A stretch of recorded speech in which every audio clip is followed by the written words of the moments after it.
करेंगे अडानी विल्मर की। लिस्टिंग के बाद पहली बार कंपनी ने नतीजे जारी किए हैं। दिसंबर तिमाही में मुनाफा 127 करोड़ से बढ़कर 211 करोड़ रुपए रहा है। इसके साथ ही आय में भी 40% की ग्रोथ देखने को मिली है। नतीजों और आगे के आउटलुक पर बातचीत करने के लिए हमारे साथ जुड़ गए हैं कंपनी के MD and CEO Anshu Malik और सीएफओ श्रीकांत कन्हेरे। अंशु और श्रीकांत जी, आप दोनों का बहुत स्वागत है टीना स्वदेश पर। शुक्रिया हमें समय देने के लिए। अंशु, पहला सवाल आपसे लेंगे। एक बढ़िया नंबर आपने रिपोर्ट किया है सर। ये बताइए कि डिमांड का आउटलुक यहां से आप क्या हमसे शेयर करना चाहेंगे और की ग्रोथ ड्राइवर क्या है आपकी कंपनी के लिए इस वक्त? देखिए, एडिबल ऑयल जो हमारे जिसमें हम लोग नंबर 1 रहे हैं, इस साल थोड़ा प्राइसेस ज्यादा होने के कारण कंजम्पशन पे इम्पैक्ट जरूर हुआ है। तो एडिबल ऑयल में जो ग्रोथ है ये हम लोग के हिसाब से 4-5% इस साल होगा, उससे यही रेट चलेगा। लेकिन जो main driver of the company branded staples food है, जो हम फॉर्चून के ब्रांड में बेचते हैं, तो ये आटा हो, चीनी हो, चावल हो, इसमें जो हम लोग ग्रोथ किया है ये 30% का ग्रोथ है लास्ट क्वार्टर से इस साल, last year versus this year. और ये जो ग्रोथ है हम लोग बरकरार रखेंगे एंड उम्मीद है कि यही होगा आपका कंपनी का आगे का इंजन, ग्रोथ इंजन। ठीक है श्रीकांत जी, हम देख रहे हैं कि जो रूरल ग्रोथ है उसमें एक स्लो डाउन की जो टेंशन है वो क्रॉस द इंडस्ट्री है। सभी को इसकी चिंता सता रही है और शायद आप लोग भी उससे थोड़े चिंतित जरूर होंगे। ये बताइए कि आगे जो आपकी ग्रोथ निकल के आएगी, आप क्या आपको ज्यादा बेहतर लग रहा है? रूरल मार्केट का परफॉर्मेंस बेहतर रहेगा या फिर अर्बन से ही आपकी ग्रोथ ड्राइव होगी? अभी देखिए, अभी जो बजट गवर्नमेंट ने पास किया, आई थिंक उसमें काफी सारे मेजर्स गवर्नमेंट ने लिए हैं जिससे कि जो एक disposable income in rural population आना चाहिए वो आएगा। और हमारा ऐसा मानना है कि उससे थोड़ा सा रूरल कंजम्पशन में इम्पैक्ट आएगा, नॉट इम्पैक्ट आएगा बट पॉजिटिव इम्पैक्ट आएगा और रूरल कंजम्पशन बढ़ेगा जैसा जैसा रूरल पॉपुलेशन के पास पैसा हाथ में आएगा। बिकॉज बजट में काफी सारे मेजर्स लिए हैं including all the infrastructure spend. इसके अलावा FY23 ऐसा हमारा मानना है कि जो है नॉर्मल ईयर रहेगा, मतलब हमारा जैसे प्री कोविड जैसे बोलते हैं, प्री कोविड मतलब FY19 FY20 जैसा ईयर रहेगा, unlike FY21 and FY22।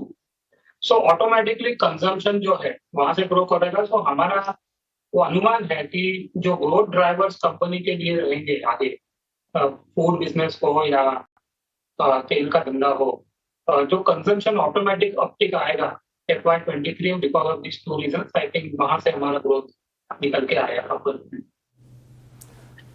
Anshu जी, एक और चीज आपसे समझना चाहेंगे वो ये कि देखिए जो एडिबल ऑयल का बिजनेस है वहां पर तो आप लीडर हैं, इसमें कोई दो राय नहीं है। लेकिन जैसा कि कंपनी पहले ही बता चुकी है कि आप पैकेज फूड वाले जो सेगमेंट है उस पर आप फोकस बढ़ाने वाले हैं। इसको लेकर सर क्या प्रिपरेशन है और आप किस तरह के प्रोडक्ट ऑफरिंग हम नियर फ्यूचर में आते हुए देखेंगे? देखिए, आज हम लोग जो स्टेबल्स में है, 2 साल में हम लोग चक्की आटा में आए हैं, गेहूं का, एंड आज 2 साल के अंदर फॉर्चून नंबर 2 ब्रांड हुआ है और मार्केट रेट के ग्रोथ से ज्यादा बढ़ रहा है फॉर्चून का। और हमारा जो है ये नंबर 2 पोजीशन में है, क्लियर नंबर 2। इसके बाद आप चावल देखेंगे, हम लोग नंबर 3 पे है और हम लोग का जो ग्रोथ है, फॉर्चून का ग्रोथ दूसरे ब्रांड से ज्यादा है एज पर नीलसन। थर्ड हम लोग का सोया नगेट्स है जिसमें कि हम लोग क्लियर नंबर 2 है और 20% के ऊपर मार्केट शेयर है, उसमें भी the growth is higher than the competition. तो हर प्रोडक्ट जिसमें भी हम लोग है वो या तो 1, 2 या 3 के अंदर है और हम उसी को बढ़ा रहे हैं। आगे चल के हम लोग को और जो प्रोडक्ट्स इसके साथ आ सकता है, जैसे अभी हमने रिसेंटली पोहा लॉन्च किया है, या नॉन बासमती राइस जो है आपका, कोलम राइस है, वाड़ा कोलम है, मिनीकेट है, बासकाठी है, सोना मसूरी है, ये सब जो अलग अलग प्रांत में जो लोग खाते हैं उसके ऊपर हमारा काम है। और हम लोग उसके अंदर एक के बाद एक प्रोडक्ट्स लेके आ रहे हैं जो कि आपको ब्रांडेड चावल घर में आपको धान से मिलिंग किया हुआ कंसिस्टेंट क्वालिटी आपको 12 महीना हम देंगे। ठीक है श्रीकांत जी, एक आखिरी सवाल आपसे। हमने देखा है कि पाम ऑयल की जो कीमतें उसमें हम थोड़ी सी हमने अपटिक देखी है। ये बताइए कि कंपनी पर इसका क्या असर पड़ेगा और क्या आप कुछ प्राइस हाइक लेने की भी योजना बना रहे हैं क्या? देखिए, अदानी विल्पन का जो प्रोडक्ट पोर्टफोलियो अगर आप देखोगे तो उसमें पाम ऑयल 30-35% से ज्यादा नहीं है। सो हमारा डिपेंडेंस प्रोडक्ट लेवल पे जो है पाम ऑयल पे नहीं है। तो इस कारण से अगर पाम ऑयल में प्राइसेस बहुत ज्यादा हैं तो उसका बहुत ज्यादा इम्पैक्ट कंपनी के बिजनेस पे नहीं पड़ता है। हैविंग सेड दैट, आज जो पाम ऑयल की प्राइसेस हैं उसके वजह से कंपनी क्या प्राइसिंग की स्ट्रेटेजी लेती है, it all depends upon consumption में अपटिक कैसा आता है और डिमांड कहाँ से आती है, उसके ऊपर डिपेंड करता है। बट चूंकि हमारा प्रोडक्ट पोर्टफोलियो वैराइड है, जिसमें सनफ्लावर है, सोयाबीन है, कॉटन सीड है, ग्राउंडनट है, पाम केवल एक पार्ट है उसका।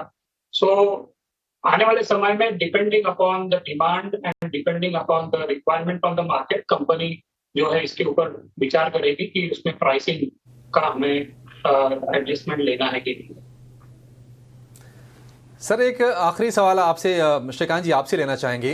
गवर्नमेंट ने पाम ऑयल के इंपोर्ट पर ड्यूटी थोड़ी सी कट की है, कितना बेनिफिट मिलेगा आपको इससे?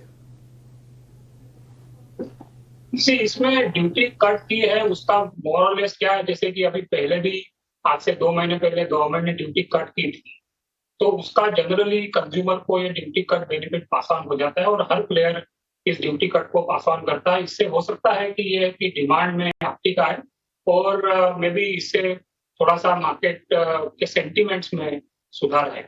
इसमें मैं थोड़ा सा जोड़ना चाहता हूँ। देखिए, हम लोग इंडस्ट्री हमेशा रिप्रेजेंट करते हैं कि आप क्रूड ऑयल को कम ड्यूटी कीजिए और रिफाइंड को ज्यादा कीजिए, ताकि इंडिया के जो रिफाइनर्स है इनका फैक्ट्री चले और एम्प्लॉयमेंट बरकरार रहे। तो बीच में तो देखिए 10% का डिफरेंस था, तो मैनेज होता था बिटवीन क्रूड पाम ऑयल और रिफाइंड पाम ऑयल। इंडोनेशिया क्या करता है कि रिफाइंड पाम ऑयल एक्सपोर्ट करने से उनको इंसेंटिव या उनको कम खर्चा ड्यूटी लगता है और क्रूड करने से उन लोग के ऊपर ज्यादा लगता है। इंडिया में उल्टा होना चाहिए कि क्रूड पे ड्यूटी कम होना चाहिए और रिफाइंड पे ज्यादा होना चाहिए। अब जो है 5% पे आ गया था, तो जाहिर है सब लोग इंपोर्टेड ओलिन ला रहे थे। अभी क्योंकि ये 2.5% का डिफरेंस आया है, इससे $40 का बेनिफिट आया है और हम लोग को $30 से $40 का ही डिफरेंस आ रहा था, लॉस हो रहा था।